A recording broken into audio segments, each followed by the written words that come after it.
लिए 2 बच्चे साथ ही देवर भी है। संजना शुरू से ही स्वभाव की बहुत ही सरल और सौम्य प्रवृत्ति की रही है। पीहर में भी अपनी भाभी से कभी भी किसी बात पर तू मैं नहीं हुई।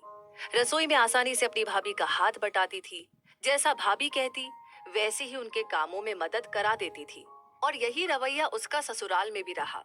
सास सुमित्रा ने पहले दिन ही बता दिया था कि बड़ी बहू के पास तो बच्चों का काम रहता है, इसीलिए ऊपर के काम तुम संभाल लिया करो। संजना को इससे कोई परेशानी नहीं थी। ससुराल में नहा धोकर ही लगने का कोई झंझट तो था नहीं, इसलिए संजना उठकर पहले कपड़े धोने की मशीन लगा दिया करती थी। पहले उसमें बच्चों के कपड़े, फिर सफेद कपड़े, उसके बाद रंगीन कपड़े और आखिर में रसोई और डस्टिंग के कपड़े चलाती थी। इन सब का मशीन में बारी बारी से धोने का काम उसी का था। मशीन दूसरी मंजिल पर थी और रसोई पहली मंजिल पर, तो ऐसे में बार बार कपड़े बदलने के लिए उसे कई बार चक्कर लगाने पड़ते थे। घर में ही अनाज पीसने की मशीन लगा रखी थी, इसलिए बीच बीच में वॉशिंग मशीन से जैसे ही समय मिलता वो अनाज पीसने लग जाती। पहले ये काम घर की बड़ी बहू रेवा 7 दिन में एक बार करती थी और पूरा दिन उसी में निकाल देती थी। और उस दिन वो घर का कोई और दूसरा काम नहीं करती थी। जब से संजना आई है, सासू जी ने आदेश दिया है कि अब से रोज घर में ताजा अनाज ही पीसकर खाया करेंगे। इधर अनाज के काम से फ्री होती तो रसोई में जाकर सब्जियां धोने की जिम्मेदारी भी उसी की थी। और सर्दियों में तो ये जिम्मेदारी और भी बढ़ जाती। पालक, मेथी, बथुआ, धनिया, कितनी सारी हरी सब्जियां थी जिनको धोने में बहुत समय लग जाता था। लेकिन संजना ये काम भी बड़ी खुशी खुशी करती थी। साथ ही चावल बनाने हो या रोटी बनानी हो, उसके हिसाब से भी वो शुरू की सारी तैयारी कर ही देती थी। और फिर नहाने से पहले पूरे घर की डस्टिंग भी उसी के जिम्मे होती थी। 10 बजे तक वो इन सब कामों से फ्री होती तो उधर कपड़े मशीन में धुल चुके होते। अब उनकी सुखाने की जिम्मेदारी भी उसी की थी। छत पर जाकर 3-4 बाल्टी कपड़े सुखाकर आना, ये काम भी वही करती थी। उधर 10 बजते ही रेवा रसोई में घुसती। सारी तैयारियां उसे पहले ही मिलती और वो सब्जी तथा रोटियां बनाकर रसोई से रवाना हो जाती। इधर संजना अपने नहाने धोने के काम से फ्री होकर वापस रसोई में आती और रसोई का चौका लगाती। दिन में फिर वही चक्कर शुरू हो जाते। 4 बार चक्कर लगाकर जिन कपड़ों को सुखाकर आती थी, अब उन कपड़ों को वापस भी तो लाना होता था। कौन से किसके कपड़े हैं उनको छांटना, प्रेस के कपड़ों को प्रेस में देना, प्रेस होकर जब कपड़े आ जाए तब सबके कपड़े उनके कमरों तक पहुंचाना, ये सब भी संजना ही करती थी। थोड़ा बहुत दिन में सोने का वक्त मिलता। सुबह रेवा छोटे बच्चों के काम में व्यस्तता की वजह से रसोई में समय पर नहीं आती और शाम को बड़े बच्चे की पढ़ाई लिखाई का बहाना लेकर वो जल्दी से रसोई में नहीं आती।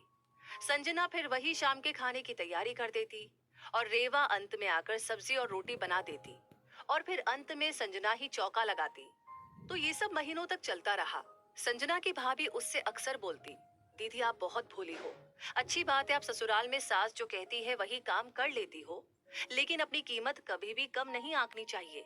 आप हमेशा सारे ऊपर के काम ही निपटाती रहती हो और खाना बनाने का काम हमेशा आपकी जेठानी करती है। भाभी की बात सुनकर संजना हंस देती। भाभी आप भी कैसी बातें कर रही हो, हमारे घर में दोगलापन जैसा कुछ भी नहीं है। भाभी के पास तो छोटे छोटे बच्चे हैं, अभी मेरे पास और कोई काम तो है नहीं। और आपको तो पता ही है, मुझे तो हर काम में ही बहुत खुशी मिलती है। संजना से ऐसा जवाब सुनकर उसकी भाभी भी चुप हो जाती। एक दिन घर में बहुत ही खास मेहमान आए, बहुत सी तैयारियां हुई और एक बार फिर संजना ने सारी शुरुआती तैयारियां कर दी। रेवा फिर आखिरी समय पर आई और सब्जियां बनाने लगी।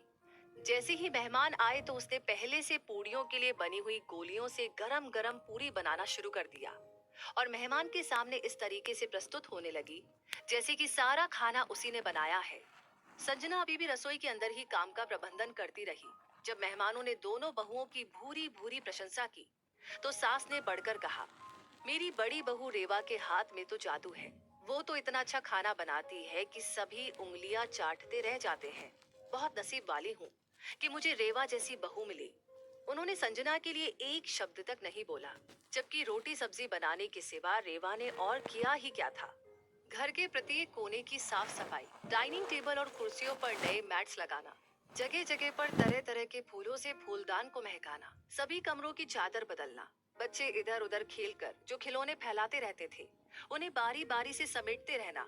इसके साथ ही रसोई की भी सारी तैयारी करना, जैसे कि सब्जी सुधारना, धोना, आटा लगाना, कांच का डिनर सेट पहुंचकर तैयार करना, सब कुछ उसने ही तो किया था। लेकिन सास एक बार भी गलती से भी अपने मुंह पर संजना का नाम नहीं लाई। पीहर में जब उसकी भाभी को ये बात पता पड़ी तब उन्हें बहुत गुस्सा आया।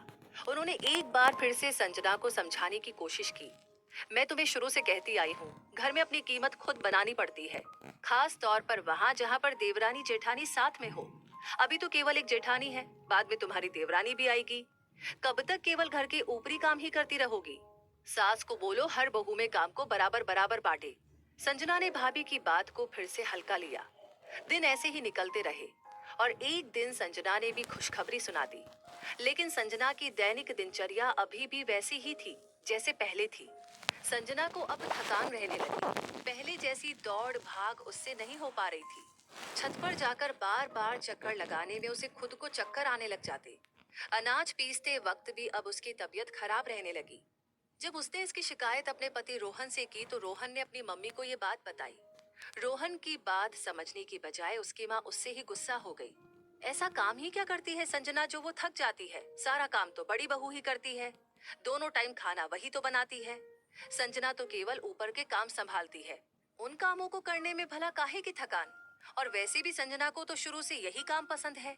उसकी इतनी मेहनत, इतने काम का यही परिणाम। उसने सोचा भी नहीं था कि घर में इस तरीके से उसे स्थान दिया जाएगा। अपने पति और सास की बात सुनकर उसे महसूस हो गया था कि अपने लिए घर में इज्जत बनवाना रोहन की बस की बात नहीं। ये सब बातें सुनकर अब संजना से रहा नहीं गया। हर बार वो हर बात हल्के में लेती और अपनी भाभी के समझाने पर भी समझती नहीं थी।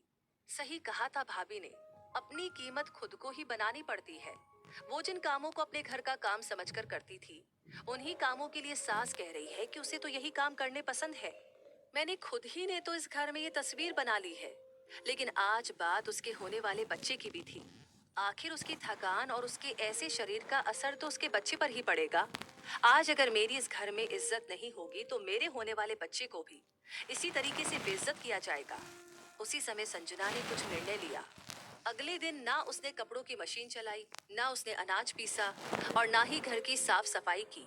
अपने कमरे में से नहाकर वो बाहर आई। पिछले दिन का पीसा हुआ थोड़ा सा आटा लिया और थोड़े चावल लेकर उसने उसी में तैयारी शुरू कर दी। सब्जी सुधारी और उसी समय सब्जी बना भी दी और ये सारी तैयारी करके वो अपने कमरे में चली गई। जब जेठानी का रसोई में आने का समय हुआ तो सारा खाना बना देखकर उसकी त्योरियां चढ़ गई। उसी समय उसने घर में हंगामा मचा दिया। रेवा की इतनी तेज आवाज सुनते ही सभी घर वाले हॉल में एकत्रित हो गए। क्या हुआ रेवा, क्यों चिल्ला रही हो सुबह सुबह इस तरीके से? देखिए ना मम्मी जी, आपकी छोटी बहू ने क्या किया है, खाना बनाकर चली गई और चौका मेरे लिए छोड़ दिया। रेवा रूठते हुए बोली। संजना, तुम्हारा तो ये काम नहीं है, तुमने आज रेवा का काम क्यों किया? और ना तो आज कपड़े धुले हैं, ना घर में डस्टिंग हुई है, ना ही आज का अनाज पीसा है। वो सारे काम कौन करेगा? मम्मी जी, अब से ये सारे काम भाभी किया करेगी। मैं तो अब रसोई में ही रोटी बनाऊंगी। रेवा कैसे कर सकती है? उसके पास तो बच्चे हैं। तो अब तो मेरे पास भी बच्चा है। बाहर नहीं तो क्या शरीर के अंदर तो पल ही रहा है। मुझसे अब चार चार मंजिल के चक्कर नहीं लगाए जाते हैं। ना मुझसे अब अनाज पीसा जाता है। लेकिन रेवा ये सब काम करेगी तो थक नहीं जाएगी? भाभी तो कह रही थी कल कि मैं करती ही क्या हूँ। आखिर मुझे किस बात की थकान? मेरे काम में तो थकान नाम की चीज ही नहीं है। तो आपकी बड़ी बहू इन कामों को करने में क्यों थकेगी? अब से मैं रसोई में केवल और केवल रोटी सब्जी बनाऊंगी, जो रेवा भाभी इतने सालों तक करती आई है। और मेरे सारे काम रेवा भाभी के जिम्मे है। खाना मैंने आज का बना दिया है, चौका लगाना भाभी की जिम्मेदारी है। रात को अगर रोटी समय से बनानी हो तो मुझे आटा पीस कर दे दीजिएगा। भाभी मुन्ना के स्कूल के कपड़े आज धुले नहीं है। मशीन अब चलाएंगी तब भी शाम तक कपड़े सूखेंगे। फिर प्रेस वाले को भी देने होंगे। अच्छा होगा कि जाकर के वो मशीन भी चला ही दीजिए। गर्मी का मौसम चल रहा है, घर में धूल भी बहुत हो रही है। कल तो मैंने डस्टिंग कर दी थी, लेकिन अब से ये जिम्मेदारी भी भाभी आप ही की है। वैसे भी इन कामों में थकान तो होती नहीं है, तो मुझे नहीं लगता कि आपको ज्यादा टाइम लगेगा। ये कहकर संजना अपने कमरे में चली गई। रेवा और उसकी सास वहीं खड़े खड़े एक दूसरे का मुंह देखते रह गए। घर के किसी भी आदमी ने संजना का विरोध नहीं किया, क्योंकि सब जानते थे कि संजना आज सही थी। गलती तो उन दोनों की थी। संजना के आने से पहले दोनों मिलकर जो काम करती थी वो सारा काम अकेली संजना पर डाल दिया। उसके भोले और सरल व्यवहार को दोनों सास बहू ने मिलकर बहुत भुनाया। दोनों सास बहू को समझ आ गया था कि संजना के काम को दोयम दर्जे का समझकर उन्होंने हमेशा उसका फायदा उठाया। कभी उसके काम की इज्जत नहीं की। मेहमानों के सामने भी उसे कभी इज्जत नहीं दी जाती थी। हमेशा यही बताया जाता है कि सारी तैयारी रेवा ने की है, जबकि हकीकत दोनों जानती थी। घर जो आज इतना अच्छे से प्रबंधित चल रहा है, सब संजना के परिश्रम की वजह से ही है। कभी अपने चेहरे पर उसने उफ तक नहीं की। आज जब उसके शरीर को आराम की जरूरत है, तो दोनों को इतनी दिक्कत हो रही है।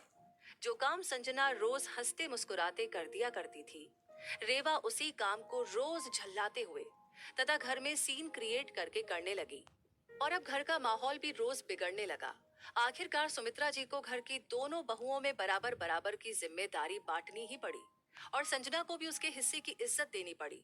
दोस्तों, अक्सर घरों में देखा गया है कि रसोई का काम करने वाली बहू को ही ज्यादा सम्मान दिया जाता है और जो बहू घर के बाकी प्रबंधन का काम करती रहती है, उसके काम का तो कोई मूल्य ही नहीं आंकता है। तो ऐसे दोगलेपन में एक बहू जहाँ रसोई के कार्य में पारंगत होती ही जाती है, वहीं दूसरी बहू की इज्जत घटती ही जाती है। या तो सास शुरू से ही घर की सभी बहुओं में बराबर का काम बांटे, नहीं तो फिर संजना जैसी बहू को किसी न किसी दिन अपना ऐसा अवतार दिखाना ही पड़ता है। मेरी राय में संजना ने उचित किया। क्या आप भी मेरी इस बात से सहमत है? अपनी राय हमें जरूर बताएं और साथ इस वीडियो को लाइक करने के साथ साथ शेयर जरूर करें।